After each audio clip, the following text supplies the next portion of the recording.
Hello friends, Miss Natalie here. Today I'm going to show you a quick and easy way to make a sphere using the ellipse tool in a paint layer. Um, Making sure that you choose the tool options of fill foreground color and choosing a nice mid-tone for that fill color to start with. I'm also putting in a little sun so I can think about where my shadows are going to be. And then I'm going to choose colors, starting with a cast shadow, and using the ellipse tool to create the shadows and the highlights to give that circle the illusion of 3 dimensions using values. So I'm starting with a cast shadow, moving it around, making sure I take that layer and put it behind my circle layer. And then I'm going to start with my core shadow, um, and making circles using the ellipse tool and doing that in a new layer each time. So I make a new paint layer, I do another ellipse, making sure that I've got the tool options on fill foreground, starting with that cast shadow color, and then choosing some other colors. So I'm going to choose, that's where I realized I didn't put it on a second layer. Making another layer and then another kind of a slightly um, lighter version of the shadow. So I basically have 2 shadow tones, then my mid-tone, and then I go into highlights. So those are my 2 shadow tones. And then I'm going to use the handy dandy eyedropper to get the color of my midtone from my original circle there.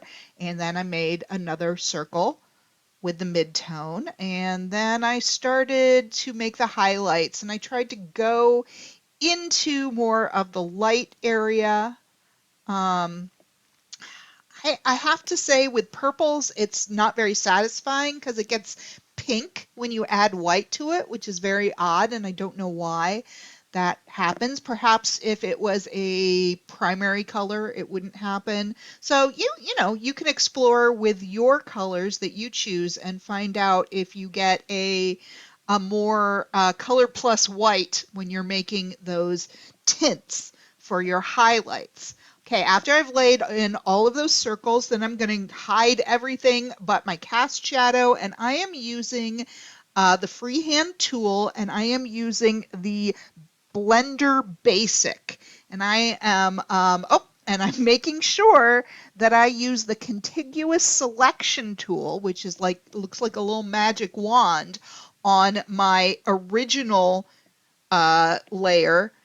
And you can see that if you do that, if you highlight the circle, then you can draw all over it. And the only thing that shows up is what's inside the circle. So it won't let you go outside the circle. And I'm using that then to blend the edge of my layers basically into each other. And if you push out, it will kind of blend the non-color into the color, but if you if you push in towards the center of the circle, it pushes the color inward, and if you push out, it pushes it outward. It's hard to describe, but you can kind of see what I'm doing.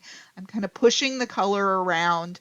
And remember, each of these are on a layer, so I'm not blending the colors together. I'm really kind of pushing the color around with the transparent area. So it's almost like um, I'm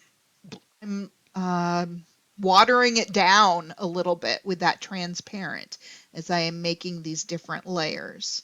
And I'm going one layer at a time and making sure that I make that next layer visible, and then make sure that I'm in the layer that I'm trying to work in. That's one mistake I'm constantly making, is trying to work in a layer that I'm not actually in, until I get to my highlight there at the top, and that's pretty much it. There's more you could do.